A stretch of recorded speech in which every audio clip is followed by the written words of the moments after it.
Hello and welcome to my video, lesson 3.2 on standard form for quadratics, and we're going to be looking at graphing a little bit as well as looking at how to use our graphing calculator.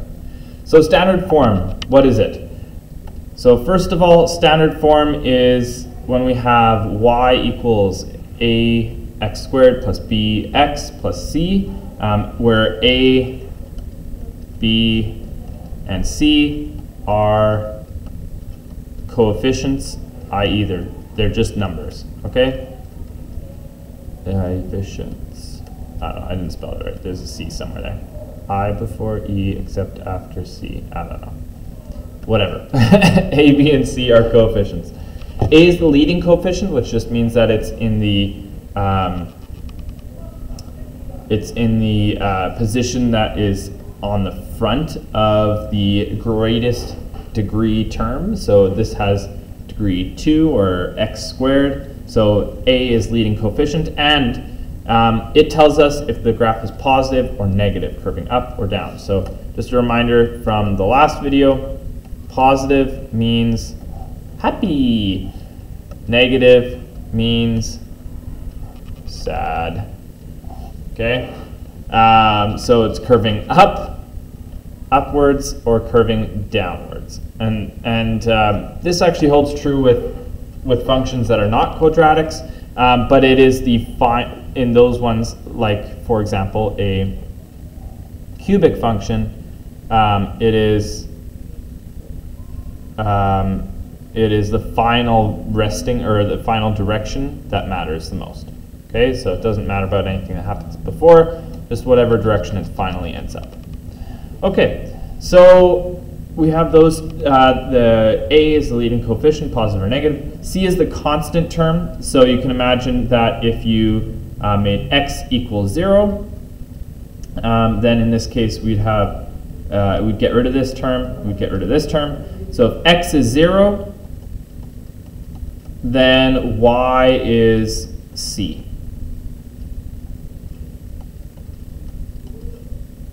Right?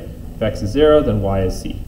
If you make y 0, on the other hand, then you have 0 equals, and then some number, a squared plus b squared, plus b, sorry, plus c. So you've probably seen this before, and if you can factor this out in some way, for example, PSA method, where you have like x plus something, x minus something, or whatever, then you can find out what the x-intercepts are from in there. Okay, might not be able to, but if you can, that would be great. Okay, so here's some questions. Let's take a look. Switch these to standard form and then find the following. So I'll just zoom in a tiny bit. Switch these to standard form and then find the following. So here we have this question. First of all, let's switch it to standard form. So let's do that by getting, oh, do we have a negative out in front? Oh yeah, we do. Okay, so we're going to take the negative out. We'll get x squared minus 5x plus 6. So we took the negative out, so it flipped all of the signs inside our brackets. And so if we have that, can we factor it actually? Let's see. X minus 2, x minus 3. So x equals positive 2, positive 3. So those are the x-intercepts. Okay, pretty fantastic. The y-intercept is super easy. It's just right here. So y equals negative 6. Please, can you come to the office, please? Thank you. Sorry about that. Is the graph curving up or down? Well, let's take a look. Right in front, we have a negative, so it is curving down. The domain is easy. It's always x can be any real number, and we'll look at a graph in a moment where that makes sense. And the vertex point, well, what is the vertex point? This is where we're going to start needing the graph. Okay, so we're going to start to actually graph these So we need to use the graphing in order to get both of these. So let's take a look here at graphing this question. So here I have what the calculator looks like on the buttons, as well as what the calculator looks like on the screen. So maybe I'll just switch it a little bit so you can see both somewhat clearly. And so what we're going to try to do is we're going to try to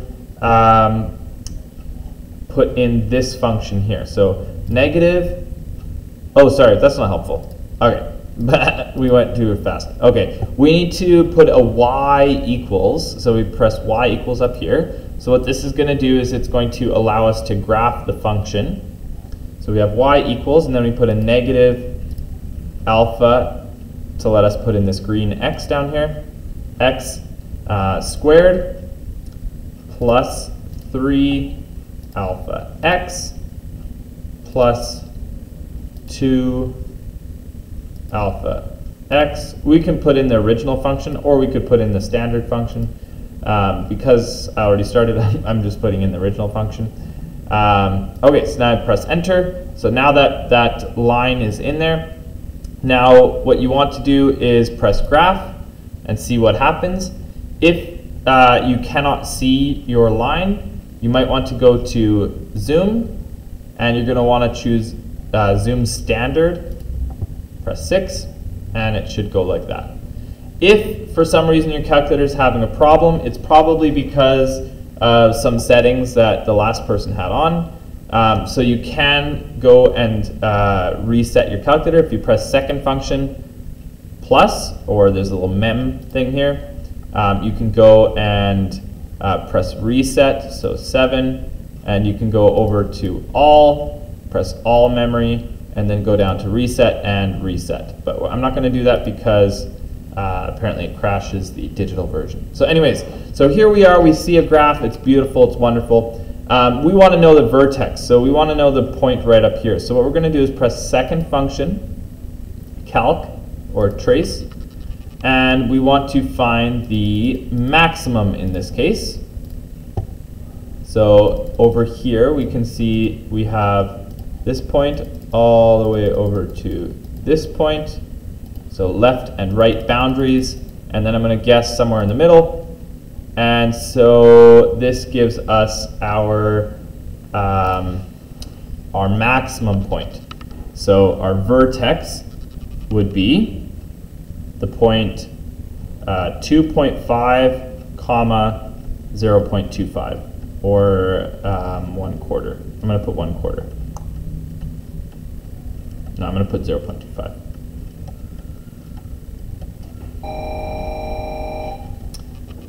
Sorry about that. Okay, so that is our vertex, and you can see based off of our graph, because it's curving down like we said earlier in green, and you can see because it's going all the way to the left forever, and all the way to the right forever. X could be any value, but we can see that y is not going up past this point.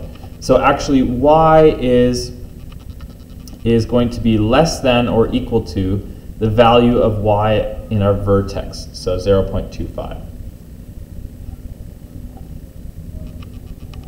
All right, so this is a pretty wonderful thing. Oh my Can the goodness. staff that has the master key from the office to open up the gym room, please bring it back to the office, please? Thank you. Sorry about that, guys. Okay, so annoying. Okay, so over here we have the ability to go ahead and try to get all these other points. Some of them might not be possible, so without graphing. So let's just try to get the y-intercept. Let's try to get the curve, the x-intercept, domain, vertex, range, etc. So let's try it on this next one here. So first of all, we can actually get the vertex really easily if we have it in vertex form, right? So it's 2, 3 in this case. And because the A is positive, we can say it's curving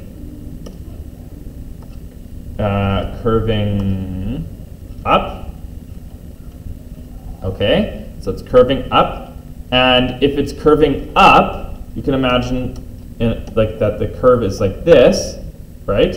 And if the curve is like that, that means that the y, or the range, is going to be greater than or equal to the vertex point.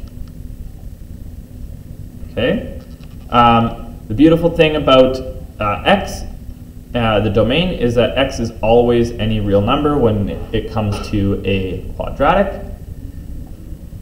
Okay, now let's actually start doing some work. Let's try to factor or simplify into the regular form. So this is going to be x squared minus 4x plus 4 plus 3. So now it's going to be y equals x squared minus 4x plus 7. And we can't actually go any further than that, which is kind of annoying. But we do have a value here. What value do we have? We have the y-intercept right here, is y equals 7. So we have number 1, we have number 2. We can't get the x-intercepts by hand. We have the domain, we have vertex and range. So what we need to do is we need to graph this one. So let's graph it. We're going to type in alpha x squared minus 4 alpha x plus 7. Enter. And now what's really nice is that this TI-84 plus CE is going to give us a graph, but with a different color. So this is going to be a red graph. Our blue one's still going to be there, but now we see the red graph in relation to it. Not that we really care, but it's nice that we don't care about the blue one anymore. But if you want to do multiple questions at a time, you can with this one really easily. The other ones, the regular TI-84 plus or the TI-83, they have black and white lines, graphs, screens, and so they don't have that same ability. Anyways, we're going to click second function, trace or calc, and we're looking for the zeros or the x-intercepts, which are called zeros. So you can press 2 or you can go down and press enter. And so now what we want is we want to be on the red one. So if you see, I'm going up and down, and we can switch between our graphs. So on the red graph, we're looking for the, oh, actually, it's done. That's it. There aren't going to be any x-intercepts because it starts above the x-axis and it goes up. So it doesn't matter. So actually, 0 x-intercepts. That's not really super helpful, but that's okay. This one's going to get us some x-intercepts, so let's try this one out. We're going to go straight to graphing it and see how we do. Maybe we can get, some useful information here. So actually, before we do that, we're just going to simplify to get 3x squared. Let's use the same color. 3x squared and then plus 4x minus 7. Okay, so just 6 minus 3. Excuse me. Whew. 3x squared plus 4 alpha x minus 7. And this should be our purple graph. Let's see what happens here. Ooh, there it is. There's a graph. Okay, so we can start answering questions here. So first of all, our constant value is y equals -7. Beautiful, done. Okay. Secondly, we can see that our graph is going up based off of the graph or based off of the constant term here. What else can we see? We can always say that x is going to be in the real numbers. And that's it. So now we have to do some work with our graph. Okay, so second function, trace or calc, and we're going to get the minimum first. So this is going to give us our vertex. Here you go.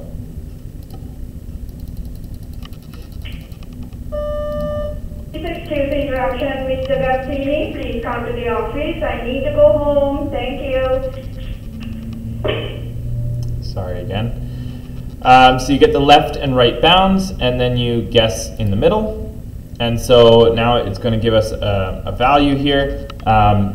We can see, I think, hopefully, that those are rounded values. So our vertex is actually going to be a fraction. So it's going to be 2/3, negative 2/3, comma, 8 1/3.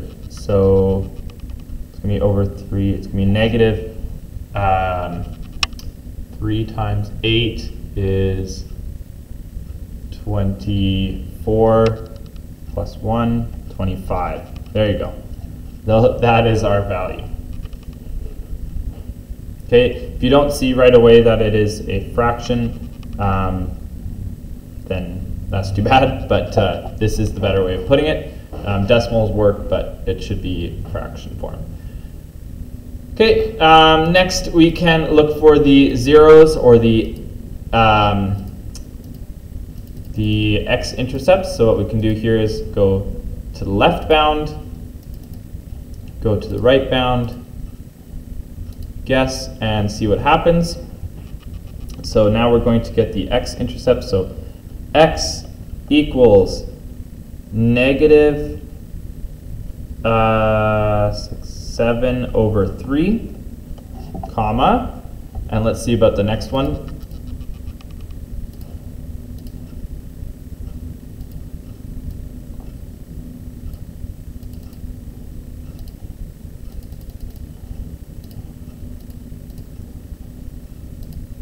All right, and here it says X equals 1. So those are our two X-intercepts.